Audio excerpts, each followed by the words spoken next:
이 시간 우리에게 주신 하나님 말씀인 구약성경 창세기 14장 말씀입니다.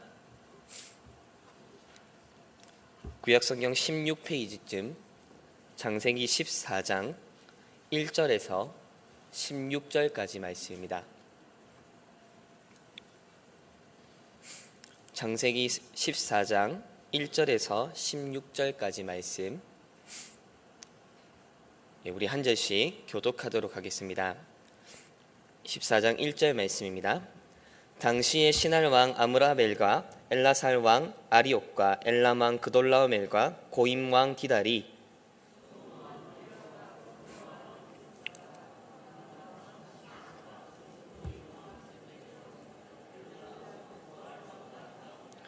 이들이 다 시딤 골짜기 곧 지금의 여매에 모였더라.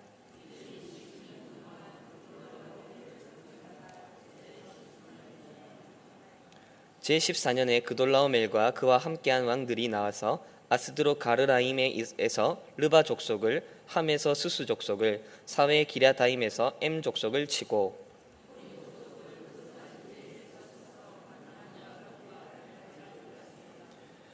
그들이 돌이켜 엠미스밭 곧 가데스에 이르러 아말렉 족속의 온 땅과 하사 손다말에 사는 아모리 족속을 친지라.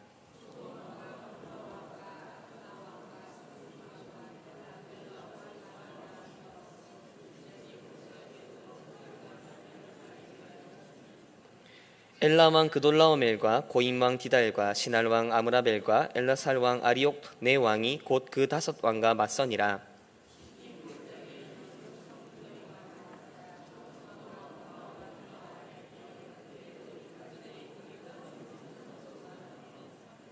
네 왕이 소돔과 고모라의 모든 재물과 양식을 빼앗아가고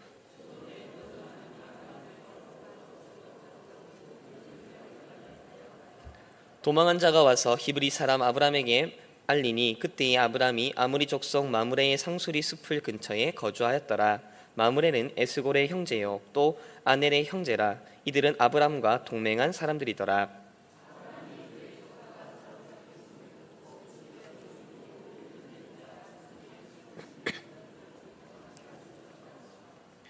그와 그의 가신들이 나뉘어 밤에 그들을 쳐부수고 다메섹 왼편 호박까지 쫓아가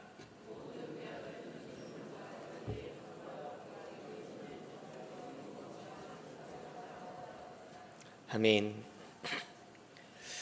오늘 본문 말씀은 아브람 당시에 있었던 전쟁에 관한 사건에 대해서 기록하고 있습니다. 오늘 본문을 보면 여러 왕들과 그 나라에 대한 언급들이 있어서 굉장히 이야기가 복잡하고 어렵게 느껴지기도 합니다. 하지만 간단하게 정리하면 그돌라오멜을 중심으로 한 연합군과 그리고 소돔과 고모라 왕이 포함된 연합군 사이에 전쟁을 다루고 있습니다.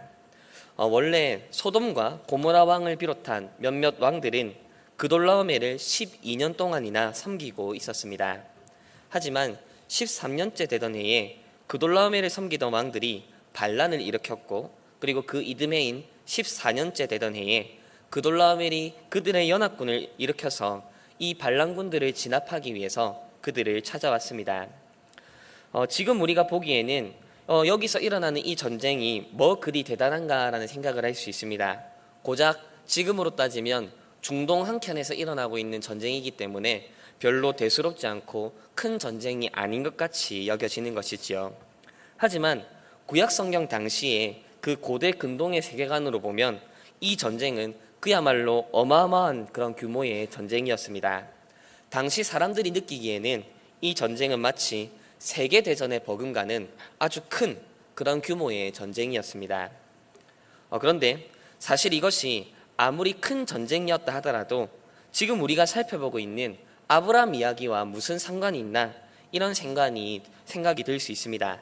하지만 이 전쟁이 아브람과 관련이 있을 수밖에 없는 그런 결정적인 사건이 하나 일어나는데 바로 소돔 땅에 거주하고 있었던 아브람의 조카 롯이 그돌라오멜 연합군에 의해 잡혀가게 된다는 사실입니다.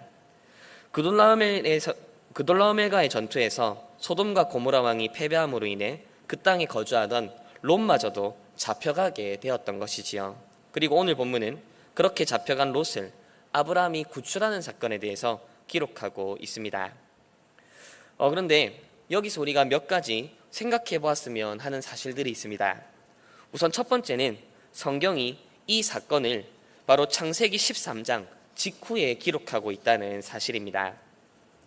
창세기 13장 직후에 두고 있다는 사실은 아브람과 롯이 헤어진 사건 바로 다음에 오늘 본문의 사건을 연결해서 기록하고 있다는 것이지요. 사실 오늘 우리가 읽은 이 창세기 14장의 내용, 즉 롯이 그돌라오멜의 그런 연합군에게 포로로 잡혀가는 사건이 언제 일어났는지에 대해서 정확하게 알 길은 없습니다. 그리고 이 사건이 창세기 13장에서 아브람과 롯이 헤어진 사건으로부터 얼마의 시간이 흐른 다음에 일어난 일인지에 대해서도 정확하게 알 수는 없습니다. 그러나 성경은 이 두 사건이 마치 연속해서 일어난 일인 것처럼 그렇게 배열을 해두고 있다는 것입니다. 그렇다면 성경이 위 사건들을 이렇게 배열한 의도는 무엇입니까? 그것은 롯이 아브람으로부터 떠난 그 결과가 어떠한지에 대해서 우리에게 보여주기 위함인 것 같습니다. 즉 성경은 롯이 그돌라오멜에게 포로로 잡혀가게 된 그 일이 그가 아브라함을 떠났기 때문인 것처럼 그런 인상을 주려고 이렇게 성경을 배열하고 있는 것입니다. 비록 롯이 아브라함을 떠난 그 사건이 그 자체가 그가 포로로 잡혀가게 되는 직접적인 원인은 될 수 없을 것입니다. 하지만 그가 소돔 땅에 거주하고 있었기 때문에 그돌라오멜에게 잡혀갔다는 것은 분명한 사실입니다. 이어서 두 번째로 우리가 생각해 볼 것은 그만큼 그처럼 엄청난 규모의 전쟁이 일어났음에도 불구하고 정작 아브람은 그 전쟁에 별다른 영향을 받지 않았다는 사실에 있습니다. 분명 당시로서는 세계대전의 방불하는 엄청난 규모의 전쟁이 일어났습니다. 그리고 그로 인해 롯은 포로로 잡혀가는 그런 피해를 입었습니다. 하지만 정작 아브람은 그 전쟁으로부터 아무런 피해를 입지 않았습니다. 아니 그 전에 다른 나라들이 그돌라오멜에게 조공을 바치는 그때에도 아브람은 그에게 조공을 바친다든지 그의 속국이 되었다는 그런 위협이나 피해를 입은 적이 없었던 것입니다. 그렇다면 어떻게 해서 아브람은 당시의 국제 정세로부터 아무런 영향력, 별다른 영향력을 받지 않을 수 있었던 것일까요? 물론 가장 쉬운 답은 하나님께서 아브람을 지키셨기 때문이다, 이렇게 말할 수 있을 것입니다. 하지만 이것은 성경을 너무 단순하게 말하는 것이지요. 그렇다면 아브람이 당시의 그 국제 정세로부터 별다른 영향력을 받지 않고 지낼 수 있었던 그 이유는 무엇입니까? 그것은 아마도 아브람이 거주하고 있었던 그 땅의 특징 때문인 것 같습니다. 아브람이 거주하고 있었던 땅은 마물의 상수리나무 숲을 건쳐, 즉 헤브론 산지입니다. 이 헤브론 산지는 해발 약 930m의 아주 험준하고 높은 산입니다. 게다가 이 헤브론 산은 해수면보다 400m나 낮은 사해, 즉 염해로부터 시작하기 때문에 실제 높이는 약 1300m에 해당하는 아주 높은 산이라고 할 수 있습니다. 당시 정복자들의 입장에서는 이런 험준하고 높은 산악지대를 공격하는 것이 큰 부담으로 느껴졌던 것 같습니다. 이 땅 이외에도 다른 평야와 많은 초원지대가 있는데 굳이 이런 험준한 산악들을 차지하는 것은 차지하기도 힘들 뿐만 아니라 또 그것을 계속 지키고 관리하고 유지하는 것도 버겁게 느껴졌던 것이지요. 그래서 이 지역은 당시의 정복자들의 관심 밖에 있었던 땅이었습니다. 반면에 롯이 택한 소돔과 고모라 지역은 어떤 땅이었습니까? 비록 물이 풍부하고 땅은 비옥했지만 그만큼 당시에 많은 정복자들이 눈독 들이고 있는 그런 땅이었습니다. 그리고 실제로 그돌라오멜은 소돔과 고모라를 자신의 속국으로 삼아서 그 땅으로부터 많은 조공을 받아내고 있었던 것입니다. 이처럼 오늘 본문은 아브람과 롯의 선택이 가져온 그 결과가 어떠한지에 대해서 우리에게 보여주고 있습니다. 롯은 당장에는 물이 풍성하고 땅이 비옥한 소돔과 고모라를 택했던 반면에 아브람은 롯이 선택하고 남은 그런 높고 험준한 헤브론 산지를 택해야 했습니다. 당장에는 롯이 유익을 누리는 것 같고 아브람은 손해를 입는 것처럼 그렇게 보였습니다. 그러나 얼마의 시간이 흐른 후 두 사람의 상황은 완전히 역전되었습니다.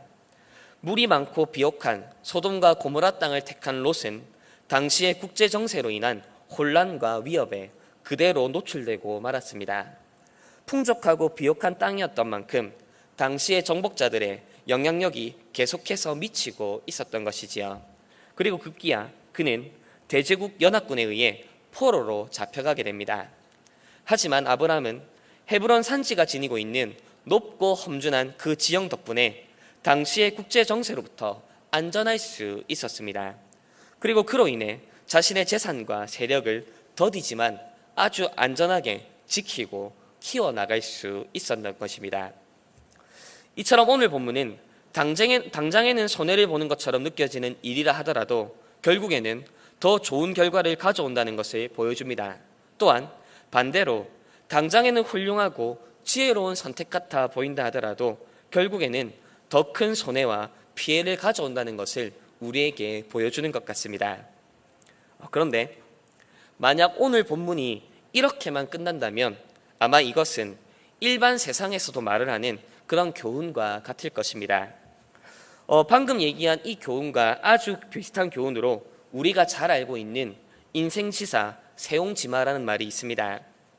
한 노인에게 말이 있었는데 그 말이 어느 날 도망을 가서 노인이 크게 낙심했다고 합니다. 그런데 어느 날 그 달아났던 말이 다른 훌륭한 준말을 데리고 와서는 그렇게 말이 2마리로 늘어나서 노인이 아주 기뻐했다는 것이지요. 그래 또 하루는 노인의 아들이 그 말이 데려온 다른 훌륭한 말을 타다가 떨어져서 다리가 부러졌다고 합니다. 그래서 그 노인은 크게 낙심했습니다. 그런데 얼마 지나지 않아서 나라에 전쟁이 일어났는데 아들이 다리가 부러졌기 때문에 전쟁에 끌려가지 않아서 목숨을 지킬 수 있었다는 것이지요. 즉 인간의 길흉화복은 변화가 많아서 도무지 예측하기 어렵다라고 하는 이런 교훈이 바로 인생지사 세옹지마라는 말입니다. 만약 오늘 본문을 당장은 좋아 보이는 선택이라도 나중에는 안 좋은 결과가 가져올 수 있고 당장은 손해보는 그런 선택이라 하더라도 훗날 좋은 결과를 가져올 수 있다. 만약 이 정도로만 읽는다면 우리는 성경이 우리에게 말하고자 하는 참 진리를 파악하지 못하는 것입니다. 아니 어쩌면 성경을 한낱 속담과 사자성어의 그런 교훈으로 전락시키는 그런 일이 될지도 모르겠습니다. 물론 오늘 본문이 이런 내용을 포함하고 있는 것은 사실입니다. 하지만 오늘 본문은 거기서 또 한 걸음 더 나아가는데요. 그것은 바로 아브라함이 그렇게 잡혀가 버린 롯을 구출하는 사건에서 확인할 수 있습니다. 오늘 본문은 롯이 그돌라오멜에게 포로로 잡혀간 것으로 끝나지 않고 그렇게 잡혀가 버린 롯을 구하기 위해 아브라함이 나서는 장면을 기록하고 있습니다. 오늘 본문 14절 말씀에 보면 아브라함이 집에서 훈련시킨 318명의 군사를 데리고 연합군을 쫓아가서 그렇게 롯을 데리고 오는 장면을 보여주고 있습니다. 간혹 어떤 분들은 아브라함의 집에서 훈련받은 군사가 무려 318명이나 된다는 이 사실에 매우 놀라곤 합니다. 언제 이렇게 많은 군사를 길러냈나라는 생각에서부터 300명이 넘는 규모의 이 사병을 거느릴 정도면 생각보다 아브라함이 상당한 세력을 가지고 있었구나 이런 생각이 드는 것이지요.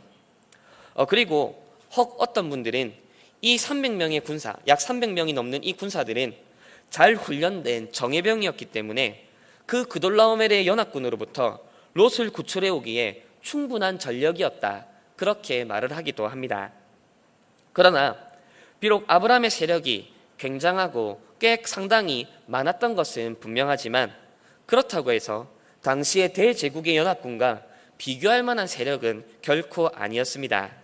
즉 아브라함이 연합군으로부터 롯을 구출해낼 수 있었던 것은 단순히 아브라함이 가지고 있는 군사력이나 그의 전략 때문만은 아니라는 사실입니다. 그렇다면 이것이 우리에게 말해주는 것은 무엇입니까? 그것은 이 일이 결국에는 하나님의 개입과 하나님의 주권적인 역사 아래에서 롯을 구출할 수 있었다는 사실입니다. 그런데 여기서 우리가 하나 주목할 구절이 하나 있습니다.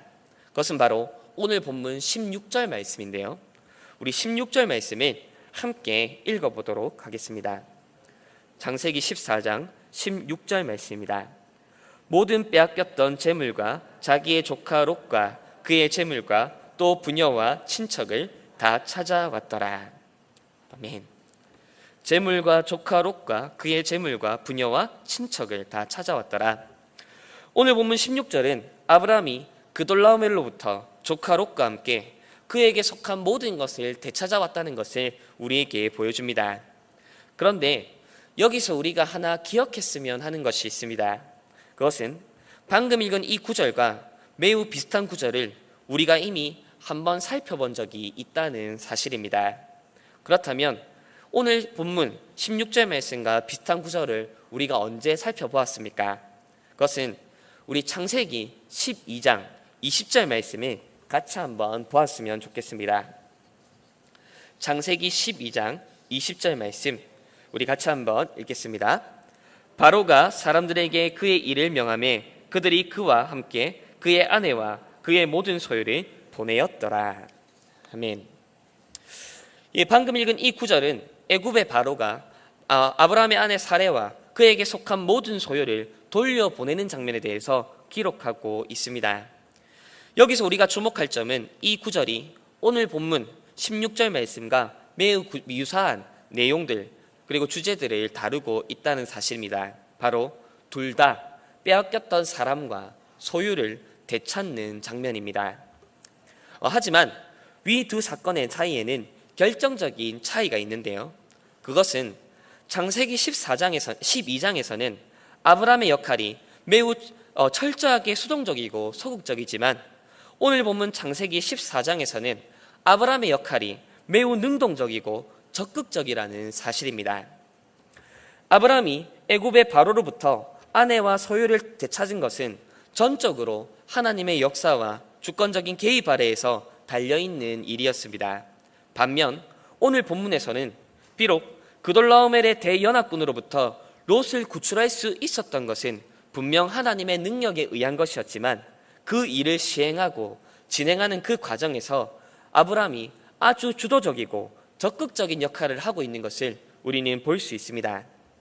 그렇다면 위 사건이 우리에게 보여주는 그런 의미란 무엇입니까?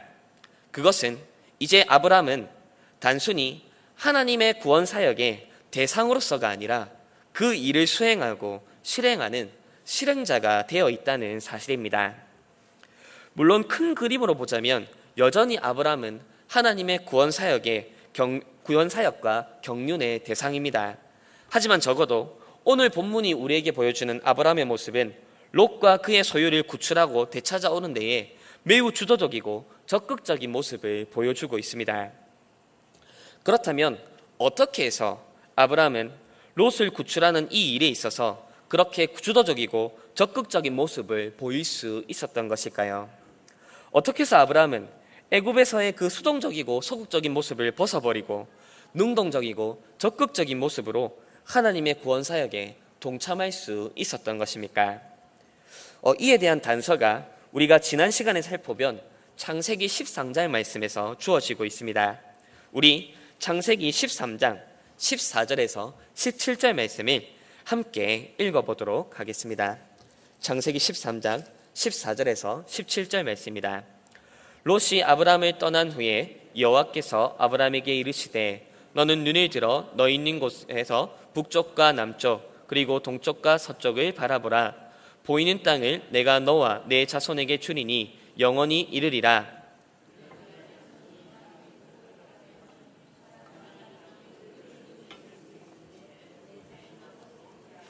너는 일어나 그 땅을 종과 횡으로 두루 다녀보라. 내가 그것을 내게 주리라.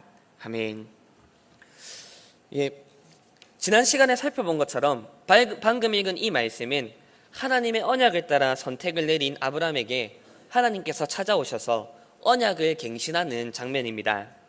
하나님의 언약을 의지하여 삶의 방향을 결정한 아브라함에게 하나님께서는 아브라함과 맺으신 그 언약을 재확인하시는 것을 통해 그를 격려하시고 위로하셨습니다. 그리고 이러한 하나님의 말씀에 아브라함은 이렇게 반응하는데요. 창세기 13장 18절 말씀입니다. 이에 아브라함이 장막을 옮겨 헤브론에 있는 마므레 상수리 숲에 이르러 거주하며 거기서 여호와를 위하여 제단을 쌓았더라. 아멘. 여호와를 위하여 제단을 쌓았더라.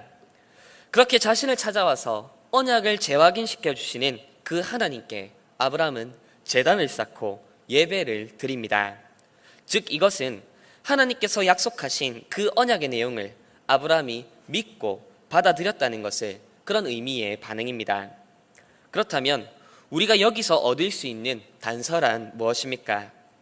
조카 롯을 구하는데 보인 아브라함의 그 능동성과 접근성을 아브라함은 무엇으로부터 얻은 것입니까? 그것은 바로 그가 하나님의 언약을 의지하고 믿었다는 사실에 있습니다. 만약 아브라함이 하나님의 언약을 의지한 것이 아니라 단순히 인생지사, 세옹지마라고 하는, 즉 사람의 일은 어떻게 될지 알 수 없다라는 정도의 그런 사실만 믿고 있었더라면 그는 아마도 조카 롯을 구하러 가지 않았을지도 모르겠습니다. 왜냐하면 비록 지금 당장은 롯이 포로로 잡혀가는 것이 안 좋은 일처럼 보이지만 나중에 또 어떻게 일이 잘 풀려서 좋은 상황을 만나게 될지 알 수 없기 때문이지요. 굳이 그런 큰 위험을 감수해서까지 롯을 구하러 갈 필요가 없는 것입니다. 하지만 아브라함이 가지고 있었던 마음은 그런 막연한 생각과 마음이 아니었습니다.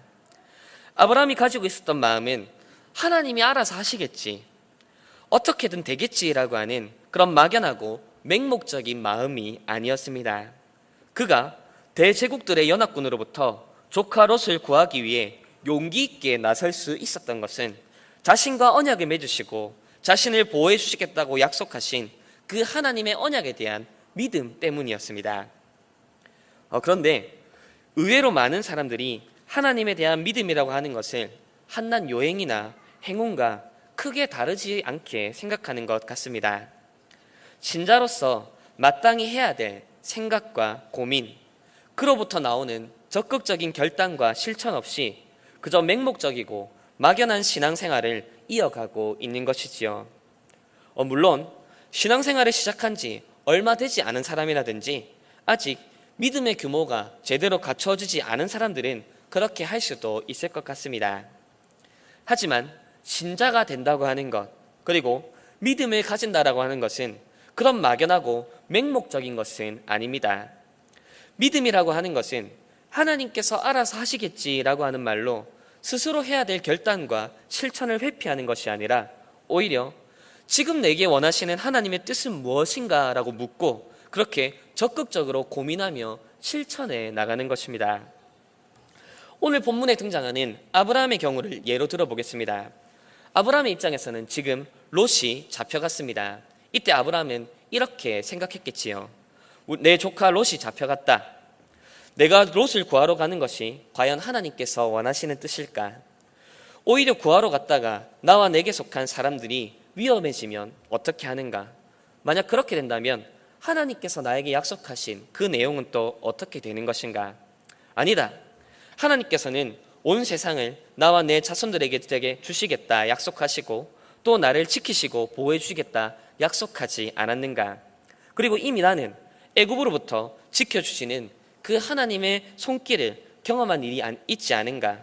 게다가 어찌되었든 롯도 나와 함께 하나님의 부르심을 따라 하란을 떠나서 고향과 친척과 아버지의 집을 떠나 나온 자가 아닌가? 그렇다면 지금 나는 이렇게 가만히 앉아 있을 것이 아니라 하나님의 도우심을 의지하여 롯을 구하러 가는 것이 합당한 일이다.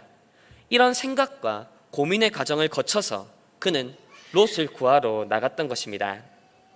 이처럼 우리가 믿음으로 산다고 하는 것은 어떤 행운이나 요행을 기대하고 바라는 것이 절대 아닙니다. 믿음으로 산다는 것은 하나님께서 내 삶에 이루어 놓으신 그 경륜과 그리고 그 속에서 드러난 하나님의 뜻을 발견하고 생각하고 고민하는 가운데 그에 따른 삶의 실천과 방향을 결정하고 결단하는 것입니다. 이를 통해 하나님께서 우리를 통해 이루시고자 하는 그 뜻을 함께 이루는 자로 세워져 나가는 것입니다. 이제 말씀을 맺겠습니다. 오늘 우리는 본문을 통해 아브라함이 대제국의 연합군으로부터 조카 롯을 구해내는 사건 속에 담겨있는 이 의미들에 대해서 그리고 아브라함의 믿음에 대해서 살펴보았습니다. 아브라함이 조카 롯을 구할 수 있었던 것은 어떻게든 알아서 되겠지라고 하는 그런 막연한 기대와 생각이 아니었습니다. 아브라함이 조카 롯을 구하러 나갈 수 있었던 것은 지금까지 자신을 지키시고 인도하시는 그 하나님에 대한 경험과 그리고 하나님께서 자신과 맺어주신 그 언약에 대한 믿음 그리고 그 언약에 대한 적극적인 반응이 있었기 때문입니다. 이처럼 우리 신자들의 믿음이라고 하는 것은 막연한 행운이나 요행을 기대하는 것이 아닙니다. 우리가 가진 믿음은 하나님께서 우리에게 알려주신 그 뜻을 기준으로 생각하고 고민하고 판단하는 그리고 실천하는 적극적이고 능동적인 반응이어야 합니다.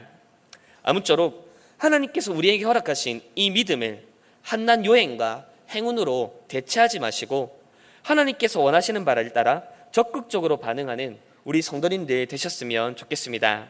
그리하여서 아브라함과 같이 하나님께서 이 땅 위에 펼쳐나가고자 하시는 그 하나님의 구원사역에 동참하시게 되시는 저와 여러분, 우리 성막교회 성도님들과 우리 자녀들 되기를 우리 주님의 이름으로 축원드립니다. 우리 이 시간